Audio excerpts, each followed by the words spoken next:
Let's start recording this for the other section.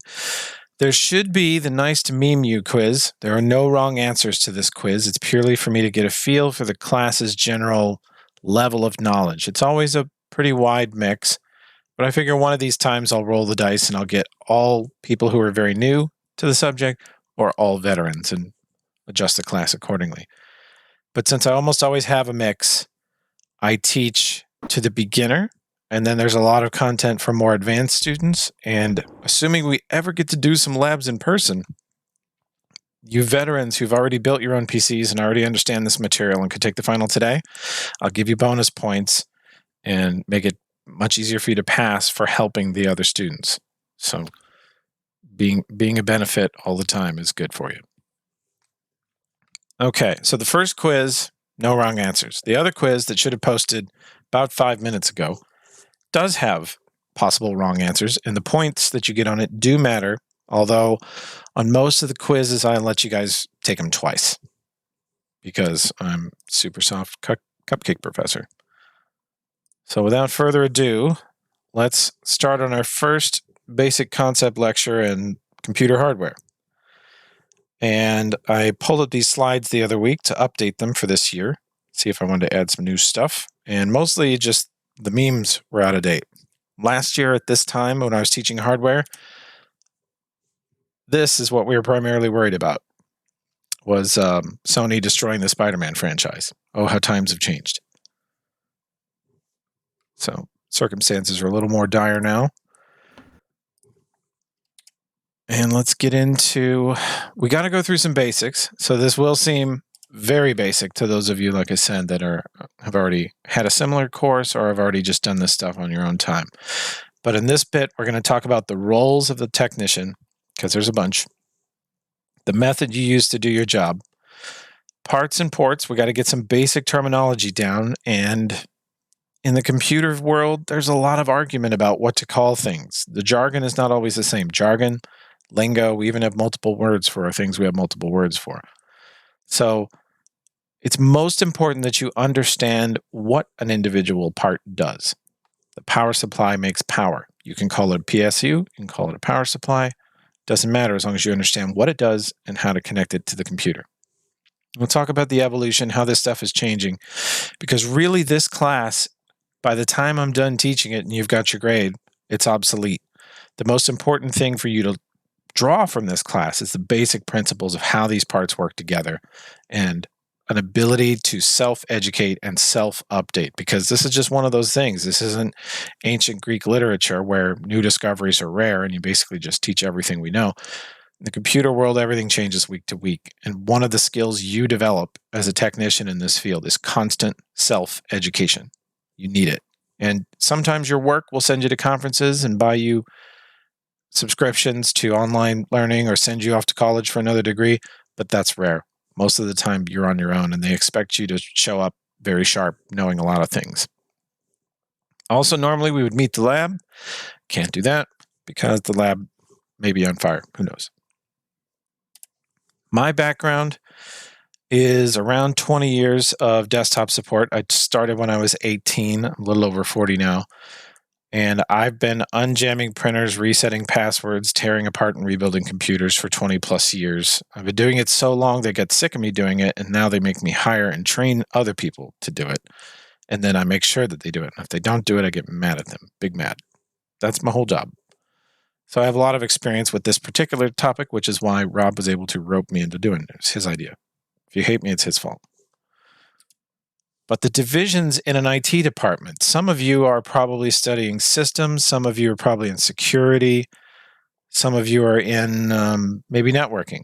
You got to figure out how these different areas work together. Can I jump from one to another? Which one do I want to do? Which one do I enjoy? Which one am I good at? For me, it's always been desktop support. And desktop support is always the guy in the middle or woman in the middle. And you are the liaison between these other entities. Systems is over here building things, and they have a plan, and they don't always think about how that plan affects anyone else. They just build the best system they can from their perspective. Security stops them and says, no, that's unsafe, that's insecure, you can't do that, that's a vulnerability.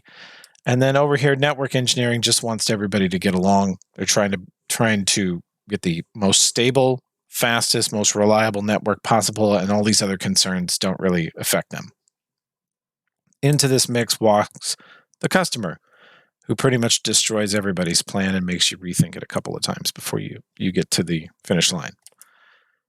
So these roles that you can occupy, I think of it like this. There's people I know that I work with who are great diagnosticians. If you can't figure out why this computer won't work, why this printer won't work, why this person can't log into their email, you need to diagnose it yourself, or you need to bring in someone better than you at being a diagnostician. They figure things out. They isolate the problem, go, it's this. I know great repair techs who have very accurate hands. They could have been a surgeon. They never break anything. They never lose any screws in a computer. They put everything back the way they found it. They're excellent repair techs, better than me. Now, a designer is everything from a computer architect that works at Dell designing the next super boring Dell desktop to a person who builds gaming PCs down the street and sells them to you and your friends. It could be you. You could get hired to be a designer. Someone could say, I'm opening up a taco stand and I want Wi-Fi for the customers and internet for the cash register and the business office, and I'm going to pay you to design my network and my computer systems. Then suddenly you're a designer. They usually also expect you to build it. So you could be a builder, putting in all of this stuff from the networks to the computers. Hello, Ethan. Crash into the Discord, making background noise. Typical. Yeah, sorry about that. You're good. You're good. So then there's also the installer. This is the most boring job in the world, but every time somebody I know at work gets the job of being an installer, they say, Toby, you're going to install these 85 Dell desktops in these 3 classrooms in this building. You have 3 days.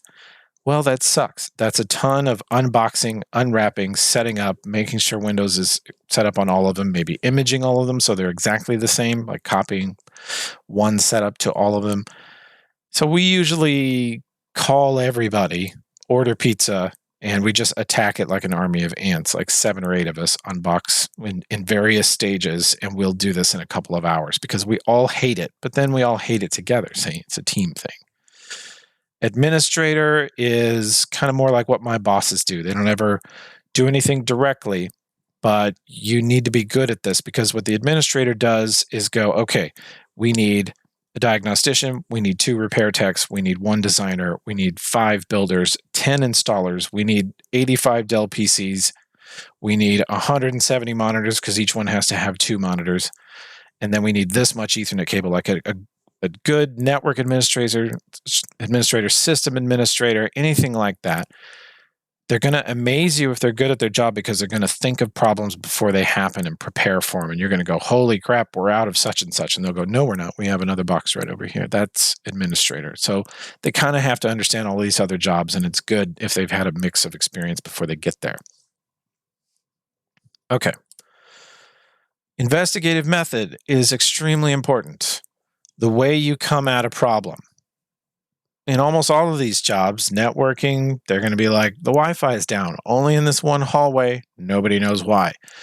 You're going to bring in your tools and your expertise, and you're going to bring your investigative method, because otherwise you're not going to know where to start. Same thing goes for me in the desktop kind of area. We go, is it a person problem? Are they doing the wrong thing? Or they not know what to do? Or is it a software problem? Something needs to be updated, reinstalled, uninstalled, patched, or is it a hardware problem? Has something failed and we need to replace it? Or is a building on fire? That's a totally separate area. It's all very similar to scientific method. Science asks a question, they make a hypothesis, and then they experiment. They're like, I think gravity makes things fall down, and they start throwing things at each other. And they're like, wow, yeah, it did. Successful experiment. Then they analyze and they go from there. But that's kind of how we've learned everything that we've learned as humans. And we've stored it all in Wikipedia and sabotaged it whenever we wanted to because it's fun. Also very similar, you'll find that the detective, like the police, when they have a crime, they gather evidence. They list the suspects. It could have been you, and you. It's most likely Ethan. Then they investigate. They eliminate suspects, and whatever is left, they go, well, this is what we got. The evidence points to this. Are you saying you're going to eliminate me? No, we're investigating you. We eliminated everybody but you, so you are guilty. Oh, sweet. I'm the last man standing. Great. Yeah, well, okay. I hope if you're ever indicted on criminal charges that you don't view it as some sort of PUBG battle royale and I win because I'm the last suspect on the list. That's not how that works. Okay. Medical, same thing. Identify the symptoms, look at the patient's history, exam, diagnostic tests, charge a couple $1 million, and treatment. Little America joke for you there. Now our method is not that much different. When there is a problem, we need to see it, identify it, make sure it's real, because people often misidentify problems. They rarely ever lie willingly, knowingly. Most of the time, they just describe it poorly because it's not their area of expertise. You could have the smartest PhD physics professor at the school, and you come in and he goes, my email's broke. Well, that could be a dozen things. It's your job to figure it out. Identify the possible causes. Well, is it hardware? Is it software? Did the person do something wrong? Start eliminating possibilities. No, he's able to log in. He knows his password. That's not it. Okay, is his computer hardware okay? Yeah, it turns on, his screen's on, everything else works. He's got internet. It could be a software problem. You go in there and you look like, oh, well, we need to clear out his browser cache because webmail's goofing up, and then we fix it. But that's basically the process there. Is you need to see the problem, try to fix it, see if it's gone. And if you're sure it's gone, you're definitely sure you identified the cause, then you move on to the next case. That's it. Otherwise, this one's going to come back and bite you in the butt. Okay, we have to agree on some basic terms. Typically, this is called CPU, or the box, or the chassis, or the case. All of these things mean the main box object that holds the most important computer parts. The monitor is going to be somewhere else, usually, unless it's an all-in-one. The mouse and keyboard will connect to this. The internet is usually external, Wi-Fi or wired. All the parts we're concerned about generally in this class are in here. And this is an Apple. The inside of them always looks this clean. Apple is obsessed with clean, perfect, crazy design. They're really expensive, usually more expensive. Well, by the time it's all said and done, they're comparable. But the inside of them is always that clean. We will get into sort of the design of the inside of a computer. It matters a lot to us. If you're taking this class, the inside of the computer matters a lot to you. If you look at the book, or if you're going to take the CompTIA certification, you're going to hear about field replaceable units, FRUs. I've never heard that term at all. All of my days at work, I've never heard anyone go, oh, what's the fruit? We're like, no one says this. So it's very strange to me that the book is so serious about it. But it is on the certification exam, so you need to know it. If you're going to take that test, you got to know this. The book, by the way, a little aside about the book, it's a lot. It can be overwhelming, but it's a very good study guide for CompTIA. If you're going to take the certification at the end of the course, you might as well buy the book. Use it to help you take the class. You could get through the class without it. Like I said, self-education is more important than anything. Just take the tests and we'll do the labs however we can, but the book is helpful for that because the certification exams are a lot of memorization, a lot of little numbers and facts that you need to know, and the book is good at drilling you on them and getting them all. Okay, so the basic pieces are the box, the case, or the chassis. Inside of there, we have a power supply. This is the part that connects to the power cord. That's how electricity gets in the computer. It is then connected to the motherboard, which is sort of the central point of contact for every other computer part. Processor is clamped onto the motherboard. So is the memory. Expansion cards also usually connect directly to the motherboard. And then storage. Could be a DVD drive, could be a hard drive, could be SSDs, it could be a new SSD actually clamps onto the motherboard. Older stuff is usually connected with cables and bolted somewhere else inside the case. You'll see. Some examples of desktop PCs are these guys. We've got the little guy on the left. It's barely bigger than like a PlayStation or DVD drive. Then most of the computers you've ever seen are that next size. And Rarely ever you need a bigger case. And then the one on the far right, this huge guy, it's more like a server.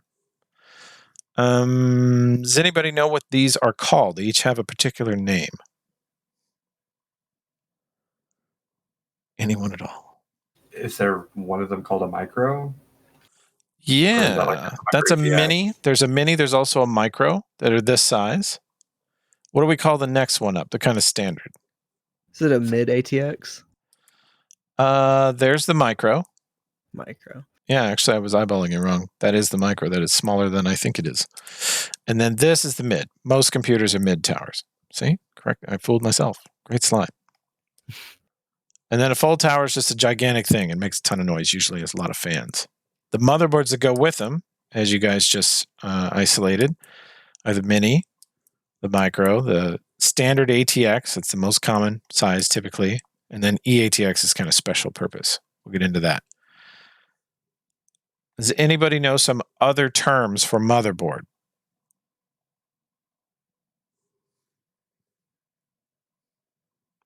Well, come on, you can't put this much awkward silence in. We're recording this. Someone take a stab. Okay. Logic board. Ever heard that one? Main board. That's kind of an old one. System board. Nobody says that anymore. This is a young class.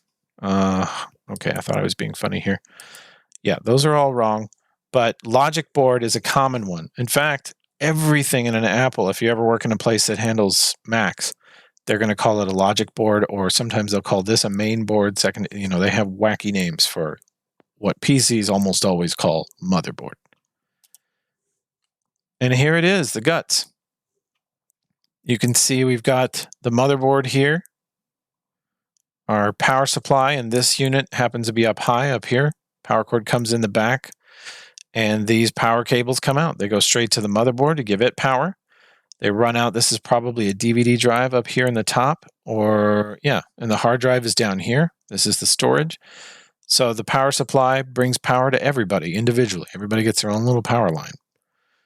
And then these other cables that run from the DVD and the hard drive to the motherboard, that's where the data goes. That's where the information flies back and forth. Those are SATA cables. Now, what do you suppose the difference is between this beautiful inside of a Dell PC and this one? A few $1,000s. A few $1,000s. Correct. What's another correct answer? Better cable management. It looks a little cleaner, doesn't it? Look at what they did here. They sort of bolted it so that it wouldn't fall into the fan, which is a danger. If you leave cables everywhere, they will eventually hit the fan and cause a really loud noise. Everything in here is very tight, kind of cleaner, bolted down. Any other differences you can see? GPU. Three of them. Yeah, this is crazy. There's 3 graphics cards in what's called SLI, which means they're acting as if they're one big brain graphics card. This makes a lot of heat, generates a lot of energy, and is generally this computer is most likely used for Probably video editing. It's written right here. Yeah, gaming. Yeah, this is a gaming PC. It would also make a decent editing PC, though. You're not wrong about that. Down here, the power supply is on the bottom on this unit. That's another difference. And then, of course, this Dell is air-cooled on the CPU. And this computer has a water cooler. There's actual liquid in these lines running up to this radiator, sort of like a car. Okay? And these look pretty different. And they are several $1,000s a price. Like this guy on the left, John A. Logan would probably pay $600 for that, a new version of that. No monitor, maybe a keyboard and mouse comes with it, but just that. This guy over here, these are each probably $600 or $700 video cards. So we're talking $2,000 or $3,000 for this entire unit. And what are they for? Well, the one on the left is for whatever you want. It's a word processor. It's a cash register computer. Runs a TV or a display. Like it's a general purpose computer. Does whatever you want and it's cheap. It's your Toyota Prius of computers, right? It's not sexy. It doesn't, make you go wee when you use it. But this is more of a performance unit over here. This is for fun or for high-end work. It's consequently much more expensive. I don't even remember what's in this slide. Oh, yeah. There's also designer cases, which are just super weird. This, believe it or not, is a computer chassis. I think it's classified as a mid-tower. It probably takes a standard ATX motherboard, but it's weird. It's at a weird angle. It's just designed to look cool and be eye-catching. And this is the best vehicle I could find to kind of correlate to it.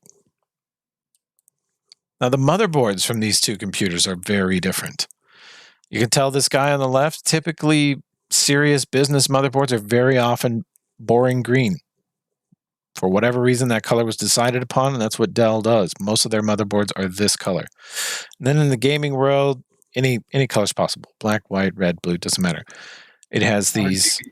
Yes, RGB. This one has RGB. This colored part of this motherboard here definitely lights up and shines beautiful shining lights inside the computer. Again, completely unnecessary. It's just a style thing. And it does cost more money.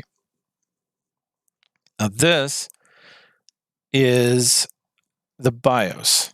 And this one's called a legacy BIOS, but we might just say legacy, or it might be referred to that way. And then this is what we think of as a modern BIOS, and typically we would call that a UEFI BIOS. What does UEFI stand for?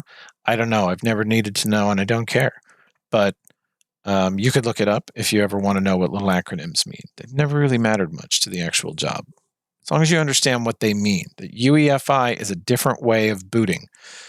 The BIOS is like a little tiny, super limited, dumb version of Windows. It's like a little tiny operating system to itself, and its only job is to turn on the motherboard, see what's connected to it, and then start up a real operating system. Windows, Linux, Mac OS. The BIOS is like the brain stem. It's like the spinal cord of a computer. Very limited in what it can do, but if anything's wrong with it, every other part of the body feels it. So this is an old one. It's very ugly. You probably had to navigate this with the arrow keys, return keys on your keyboard. These are very obnoxious, but if you ever get called in and they're like, hey, I need you to fix my 12-year-old Dell PC that runs my entire business, you're going to get in there and see the BIOS looks like this. So you're going to need to know how to navigate it with the arrow keys and return and escape. The mouse won't work in it. A more modern BIOS, the mouse will totally work, and you can just click on things, and it acts like a little web page, really. You just click what you want, turn things on and off. So what the hell is this?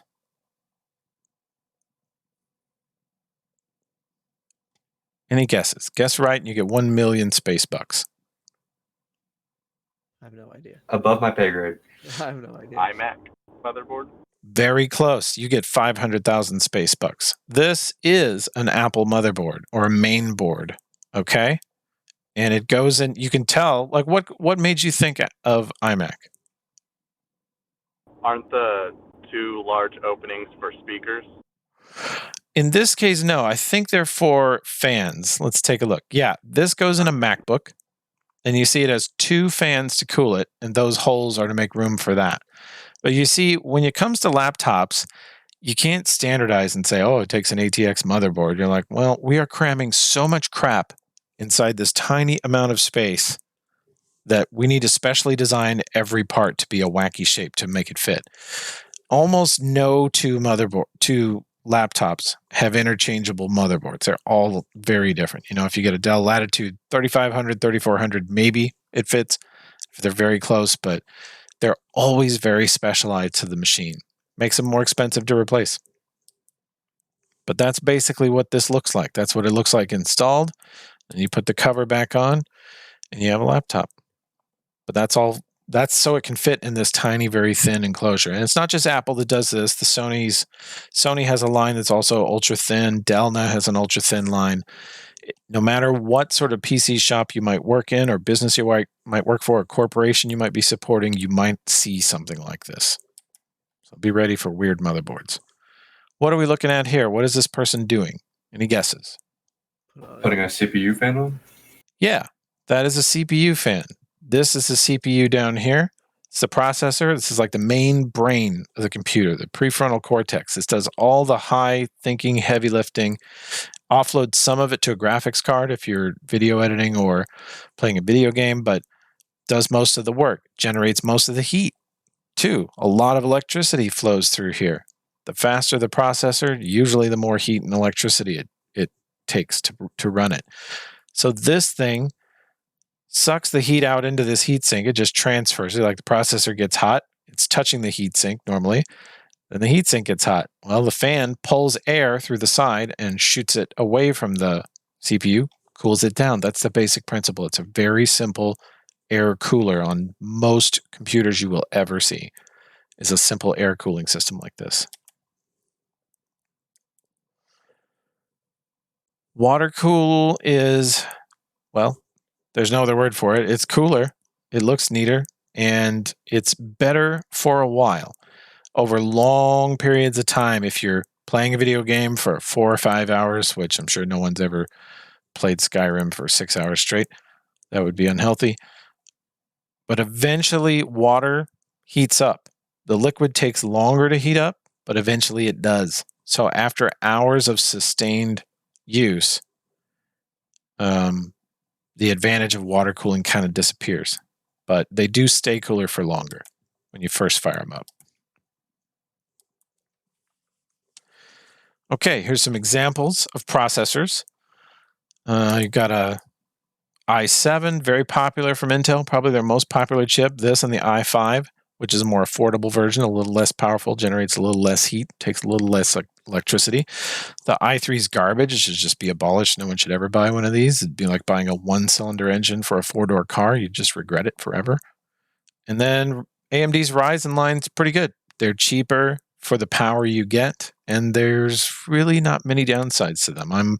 The computer I'm on right now is a 12-core, relatively inexpensive Ryzen. That's great. The i7, you kind of pay for the name a little bit. Intel's been #1 on the processor market for a while, so they can charge more. And this is very generic. There are i7s that are under $200. There's i7s that are $800. It's a wide range of performance within each of these categories. Just giving you a general idea. The i3 is the cheapest, but whenever you buy super low power processors, you will regret it forever. You never want to underpower a computer. If you're designing, you're building, you're picking out pre-built computers, don't skimp on the processor. Figure out what you need and exceed it by a little bit, or you will regret it. Memory. We've got several different kinds of RAM. This looks like kind of gaming RAM. So is this. Definitely it says Dominator on it. It's gaming RAM. This is pretty standard memory.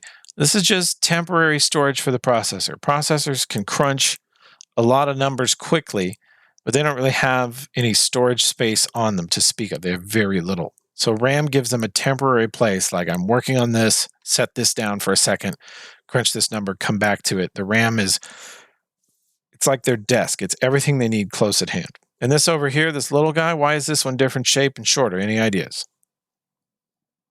Laptop RAM? Yes, definitely laptop RAM, or what else could it be in? All-in-one? Correct. All-in-ones, such as the Apple iMac or Dell all-in-ones. HP sells all-in-ones. All-in-ones meaning the monitor and the CPU are one thing. The computer, it's just like a monitor you set on the desk, plug the keyboard into it, plug power in, and off you go. That's an all-in-one. And the insides of all-in-ones, since they're so ruthlessly aimed at saving space, they basically have laptop parts inside, and they're harder to work on. What in the world is this? Is that a 2080 Ti? No, but close. It is a Titan X. It's one of NVIDIA's like ultra high res. They're like, would you like to have your GPU as your wallpaper? Like, okay, guys, taking ourselves a little too serious, but it is a beautiful card. This is a very expensive graphics card. Here's the newer equivalent of it, the Titan RTX. Now we're like gold plating stuff. This is serious. This is bling that goes inside your computer. I love it. It's very silly. Other expansion cards besides graphics card, though, it's possible, it's rare these days, but it's possible you could have a computer that doesn't have an Ethernet port. We have also seen it where sometimes a motherboard still works, but its Ethernet port has died, or some other individual piece of it has died, so you replace that functionality with an external piece, when you probably should replace the entire motherboard, because it's all going to die. But this one is an Ethernet card. You can plug in the internet to this. It goes on the motherboard. This part faces out the back of the computer, so it's visible. And these little lights light up whenever it's in use. It's called an Ethernet card, network interface card, which we abbreviate to Nick. We call it a NIC. So whenever we say NIC, you know what we're talking about. Okay?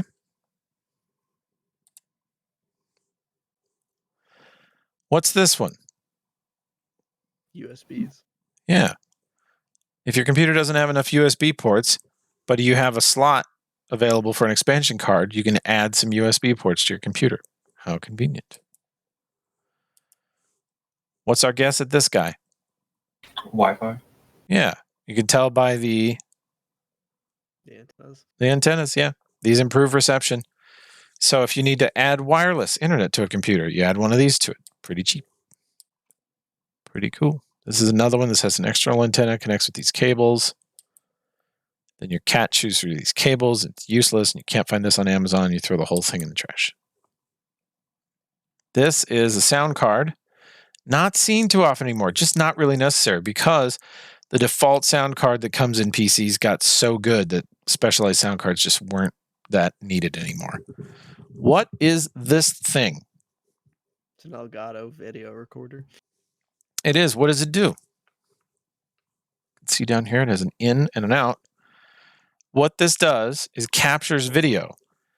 If I were seriously going to quit being a professor and become a Twitch streamer and make a different level of potato money, I would need one of these cards to stream out onto the internet.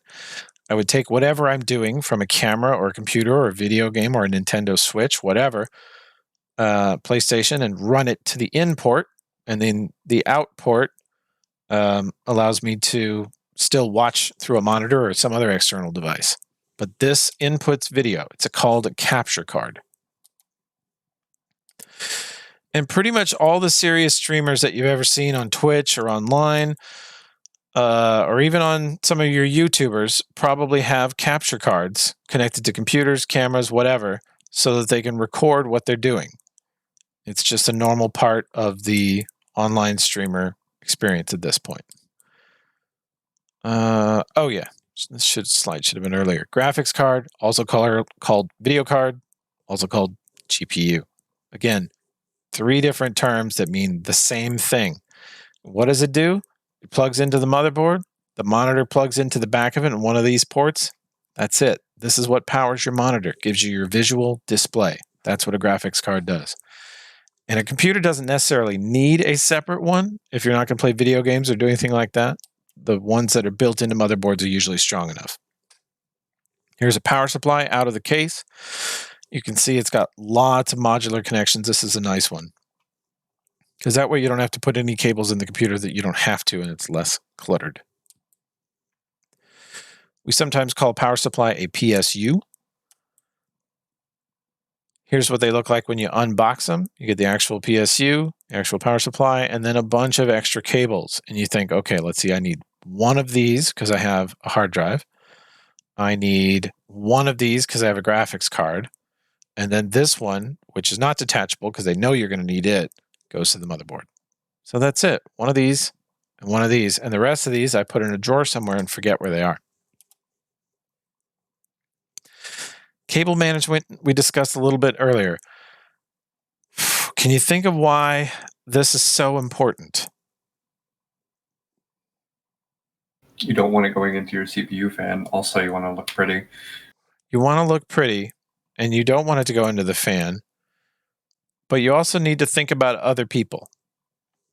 What if you design and built this thing on the left, and you put your name on it, and you go, here you go, that'll be $500, thanks, bye. And the next technician that comes along walks in and sees this and says, who did this? Who did this? Nicholas Kuntz did this? That son of a bitch. Never hire him again. Terrible. But what if you did this? They go, who did this? Nicholas Kuntz did this. This is beautiful. I need to hire him to redo my wiring closet. He's a genius. This is so clean. I can tell where everything is. Right? That's right. That's right. So this is bad.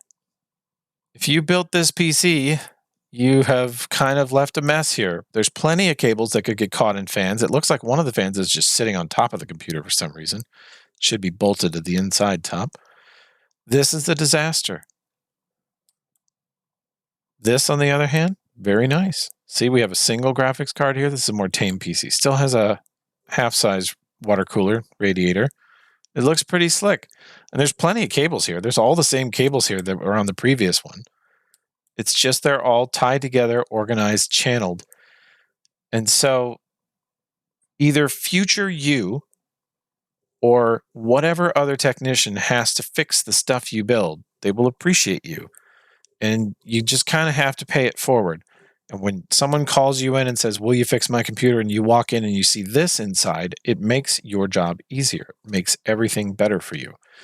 And if you leave a mess, then it makes it worse. Okay, ports. Look at these. All right, what's this blue one up here on the top left? A VGA. Correct, VGA. What's it do? It's video. It is, in fact, video. Old video, right? Yes. This is the old way. We do not do this way. We don't do that here.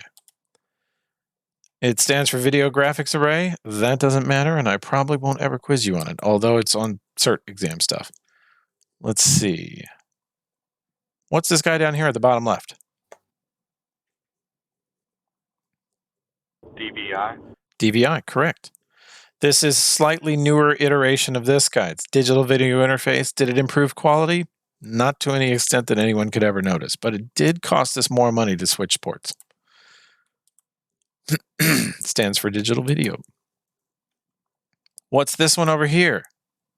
It's a DisplayPort. Correct. It is DisplayPort. You could tell because it's asymmetrical, right? It's square on one side, and it has this weird angle on the other side. Whereas if it had that funny angle on both sides, you would know it's a HDMI. And this is just experience. Eventually, you don't have to understand what these are, be able to guess what they are right now. By the end of the semester, you'll be able to look at this and just know.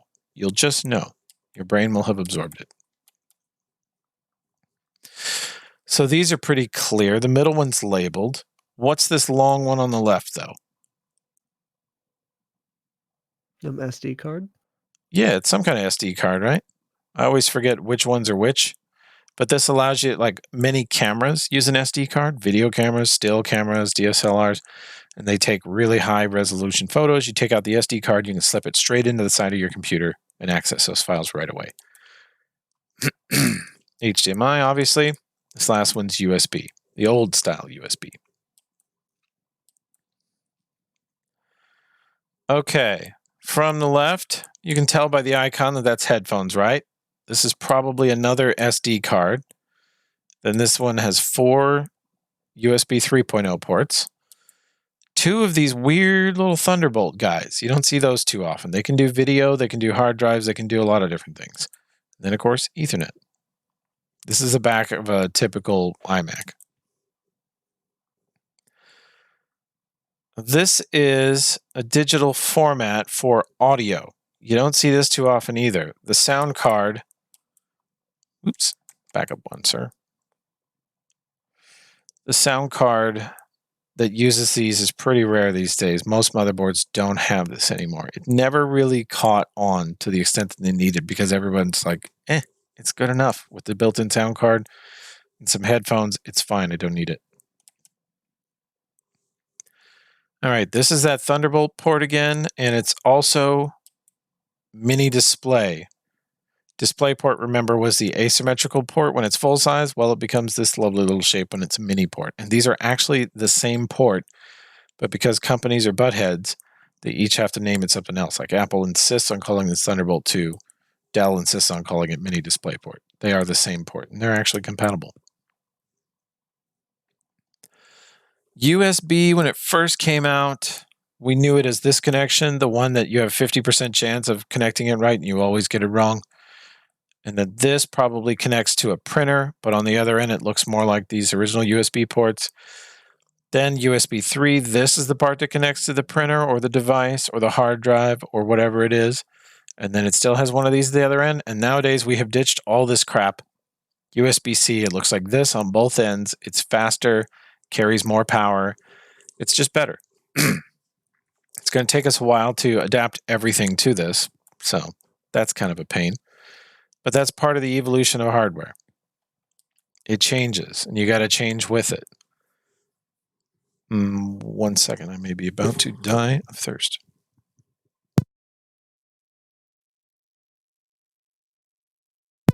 See, I muted my mic before I chug liquid. It's important. Discord etiquette for you news. Oh, wow. Wow. Sorry. No, the comedic timing was. Mwah. Thank you for that. To be quiet. Nope, you nailed it, man. You're on the recording forever now. We're going to expect great things from you. Okay. These are all hard drives. They're all storage. You could put Windows on them, Microsoft Word, video games, your files. They are where you store things. The one on the left is the old way, the gross way. We don't talk about it anymore. Well, in this class we do. It's what we call nowadays is usually a spinner, because those metal plates rotate at a high rate of speed. And if you drop the computer while they're doing it, they usually get damaged. Eventually, they just go bad on their own, and they're not that fast, but they do make a really cool clicking and grinding noise when they're doing stuff. And I hope we're having in-person labs soon next week, but if we're not, I have another home lab where I have a computer. I legit have a computer at home where it has a spinner and it's dying. And spinners sort of warn you that they're dying by making bizarre noises a lot before they die. It's kind of cool. SSDs don't do it. This one here, the middle one, solid state drive, has no moving parts. It's 25 times faster than this old guy. It's way better in every way, other than it doesn't make cool noises to tell you what's going on in its life. Solid state drive. And then this next one is an M.2. It's the next iteration. It's basically all the parts of this pulled out and put on a chip. It goes directly onto the motherboard. It does not have to connect to any cables. It draws its power through motherboard power. It's really very convenient, and they're super fast. This is up to 25 times faster than this. So it makes a huge difference. Okay. I can see that I put some spinner dorky jokes in there. Let's see. This is your typical SATA drive. The little guy here is going to be data. That's where the data goes to the motherboard so that you can access it, store stuff on it. This longer clip is where the power connects to. And then this guy has both connectors in exactly the right config. You just flip this over and plug this in. And then you can plug in this hard drive through USB to the computer and pull the data off of it. This is super useful.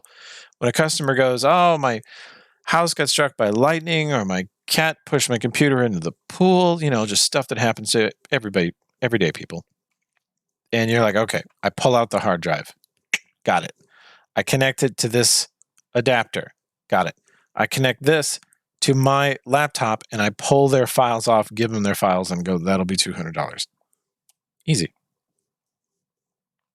M-SATA and M.2s have gone through a couple evolutions, but at this point, we've pretty much agreed on this model of M.2, the NVMe models.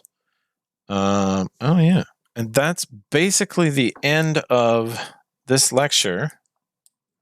Now is normally when you would take the quiz. And you can take it. I've given you guys a full 2 weeks, I think, to take this quiz. You'll have 1 week for exams, 2 weeks for quizzes. Super cupcake, super easy. If you manage to get a D or an F in this class, it's because you absolutely tried to. So don't try to, please. Don't make me do it. Now, the questions I give you. Okay. Stuff I told you in this lecture will be on the quiz. Just parts, solid state drives, spinners, all of that stuff, graphics cards, NICs, that's going to be on there. I told you that, and I'm going to quiz you on it. Eventually, we will get into stuff I told you how to find. I'll ask you things that I didn't tell you the answer to, like what's the top speed of a i7-8760? Like and it's because these things are very easily Googleable. And in your life, as a desktop support tech, as a systems person, as a network person, you will be asked to find information 25 times a day. And you need to get a black belt in Google and information sort of sorting, because Google will throw way too much crap at you always. And it's all about how fast can you get to the right answer. And very often it's how quickly can I find it online or in this repository or in this self-help site or in this video that's going to tell me how to do it. And then the really great technicians that I see, they just know everybody who's amazing at stuff. And they go, oh, I'll call my friend Bob, or I'll call Jane. She knows. And she's a master of web technology. So I call her and go, how do I do this web thing? And she tells me immediately. Having people connections is good too. So then we'll also have stuff I told you how to find, stuff you can find out on your own. I'll occasionally just throw total curveball questions out there that you can definitely find the answer to. They're not that hard, but it may not have been in the lecture. And then the A+ cert questions are the most evil. They're tricky. They're often misleading. It'll be, say, a multiple choice with 5 answers. 2 of them will look very, very correct, and you'll have a hard time picking between them. But that is how the CompTIA cert exam looks. Later in the semester, we're going to take some practice versions of it so you can see how you do. But even me, a person who has literally been paid to do this job every day for 20 years, I've done it. When I take the CompTIA with no prep, I get about an 85 or a 90%. It's that hard. Okay? So if you're going to take it, you need to study. Now, if you study it, I think you can get 100%, because that's kind of what it takes. It's like 70% experience. Experience can get you that far, but really studying is what would get you to 100% on the cert exams. So think about that. And again, the textbook is very helpful for that. So you take your quiz. Normally we'd be doing a lab, but the building's on fire. And then that's going to be it. Do you have any questions or anything you want me to go over again? Complaints? Not enough memes. I mean, that was a lot of memes. So I know you're kidding about that. So many memes. Rob basically thinks my slides are all memes with a little information in between. Well, are we good on this session then? You guys want to go take the quiz, see how you do? Guess so. Yeah, Okay. sure. All right. Well, what I'm going to do tomorrow during Section 3's class time is I've got this PC that is a total disaster. Literally, it used to work, and then UPS dropped it 7 or 8, 12 times.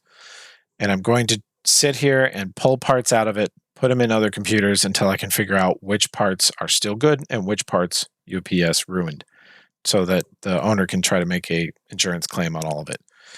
And that's just going to be our sort of in-home lab, which will give everybody time to fill out what stuff you have access to at home. And assuming there's not like a COVID upgrade or another disaster at John A., we'll meet in class and we'll do some stuff there. Everybody will get to plug in and remove RAM, and everybody will get to plug in and remove processors. And anybody who can't make it, or if none of us can make it, or for my remote students, we're going to devise other ways for you to practice. But it will help if I have a list of the hardware you have at home that you can play with, because you don't want to go experimenting on some machine that you need or somebody else's machine, and then it's possible we could make mistakes removing and re-adding components. We could break it. So don't pick anything too important, okay? Okay. Sounds good. Do you want us to email the list of stuff we have here at our home to you? I would prefer if you went on the D2L for your section and went to discussions and made a topic with your name. Okay, thank you. So just go make a topic and say, my name's Jim Beam. I got 2 old Dell computers that don't work that nobody cares about, and I can rip them up and practice on them. And I got 17 bottles of whiskey. So then I know what we're working with. We're working with some machines we can really tear apart and learn a lot from, and possibly functional alcoholism. So I just need to know a little bit. And again, that's preparing for the worst. My remote students, we have to do this. We have to find ways for you to practice and get some hands-on experience. If at all possible, we're going to go for that. Are we going to have the lecture next week on Tuesday at the same time? No, I'm probably going to do it sooner because normally on Tuesdays at 5 p.m. I will be in the classroom. Although I hope to stream and record the classroom activities for you and my other remote students, Simran, so that you can see everything that goes on and at least on some level experience every part of the class. Got it. Thank you. Okay. So probably I'll record lecture on Monday night next week, not Tuesday. I just figured I'd go ahead and use this time, and I know you guys have set aside this time for class, and here you're not able to get it. So I wanted to give you something. Okay. Thank you. It's appreciated. Yeah, I appreciate you guys coming and listening in and answering questions. It Just feels FYI, almost normal. Yeah. Just FYI, I met with Dean Williams today, and he didn't sound too confident about school opening back up on Monday. Well, we're going to prepare for the worst, okay? We're just going to be ready for whatever they do. Sounds good. So this is what I suggest you do. If you have nothing at home you can practice on, talk to your people. Get on your Facebook, get on your social media and say, does anybody have an old junk computer collecting dust that you've been meaning to get rid of? Because I would really appreciate it if you would donate it to my education. Due to COVID, due to other circumstances, I can't go and do all the lab work that I was promised, that I signed up to do. So if you will give me your old junk computer, I will break it, ruin it, and drop it off at recycling when I'm done. See if you can fish for that sort of stuff.